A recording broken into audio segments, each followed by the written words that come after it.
loneliest place isn't being alone. It's being with someone who doesn't see you.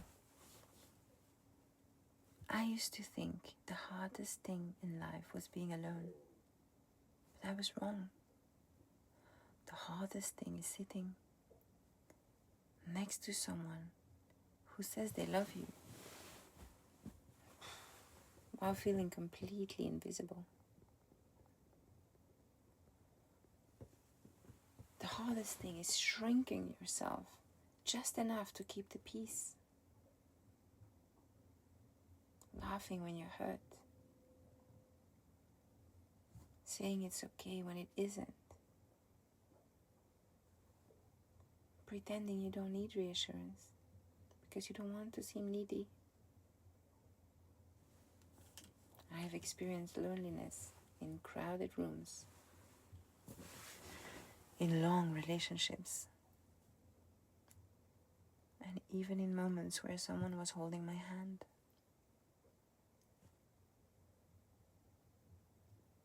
And I've also experienced incredible connections while traveling alone in a country where I didn't speak the language. So maybe loneliness isn't about the absence of people. Maybe it's the absence of authenticity. The moment we learn to abandon ourselves. I don't think self-abandonment starts in relationships. I think it starts much earlier, as children.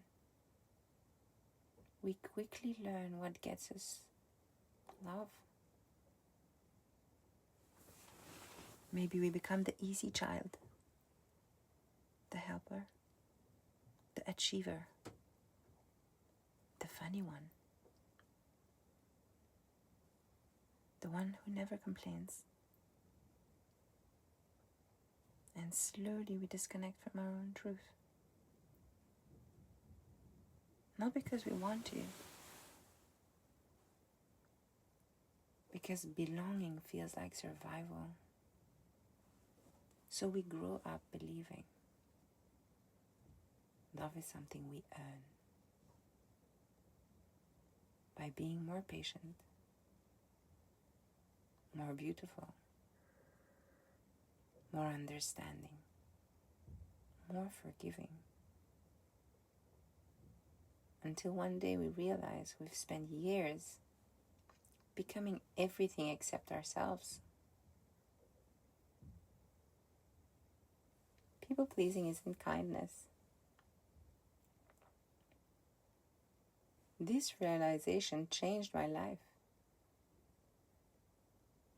People pleasing often looks generous, but underneath it is fear. Fear that if we disappoint someone, they will leave. Fear that saying no makes us selfish. Fear that having needs makes us difficult, so we overgive. We over-explain. We overextend. And eventually we become exhausted. Not because people take too much,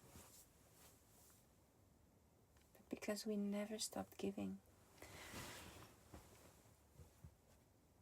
The body always knows. One thing I've learned through travel, through relationships, through meditation and through heartbreak is that the body always knows. Before your mind creates excuses, your body has already whispered the truth. Your shoulders tense. Your stomach tightens. Your breathing changes. Your sleep disappears. Your laughter becomes smaller. But we ignore it. Because the mind is incredibly creative. It says, they're just busy. They're going through something. It will get better. And sometimes that's true. But sometimes we're simply negotiating with reality because the truth is uncomfortable. Why we stay? People always ask, why didn't you leave sooner? But I think that's the wrong question. The better question is, what part of me believed this was the best I deserved? That's a much harder question, because suddenly it isn't about blaming another person. It's about meeting the younger version of ourselves who was convinced love required sacrifice, who thought being chosen was more important than feeling seen. The power of small boundaries. I used to think boundaries were dramatic. Big conversations, ultimatums, walking away. Now I think boundaries are much quieter. They're saying, no, I'm tired. I'm not available tonight. That joke hurt. I need time. I'm not comfortable with that. Tiny moments where we choose honesty instead of approval. And every time we do that, we build trust with ourselves. Slow living taught me this. One of the reasons I love slow living isn't because life becomes easier. It's because when we slow down, we can actually hear ourselves. You notice that you're constantly rushing. You notice you're always checking your phone. You notice you're saying yes when your whole body wants to say no. Stillness is uncomfortable because it removes distraction, and suddenly we're left with ourselves. But that's also where healing begins.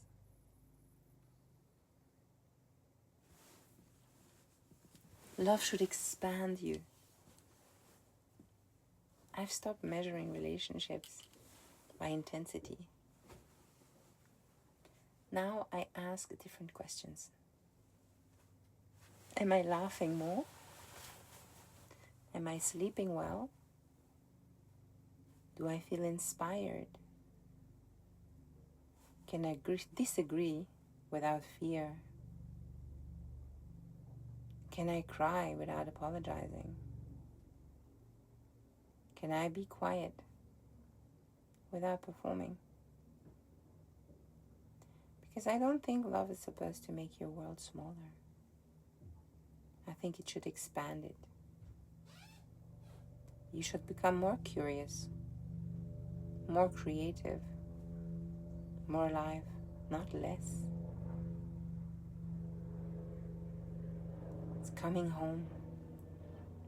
Maybe the greatest relationship you will ever build is the one with yourself. The one where you stop abandoning your own feelings and you start negotiating your worth. Stop convincing the people to see your value and simply become someone who stays for yourself every single day. I don't believe healing happens in one big moment. I think it happens every morning, when you choose honesty over performance. Every conversation where you speak your truth. Every relationship where you refuse to disappear. Every walk where you put your phone away and listen to your own thoughts, to your heart. Maybe that's what coming home really means. Not finding the perfect partner, not finding the perfect place, but becoming a person who no longer leaves themselves behind. If you're listening until now, thank you. Thank you for spending these moments with me. I'll see you in the next slow conversation in one of my books or online in our Slow Secrets membership or in person. I'd love to hug you at one of our gatherings around the world. Namaste.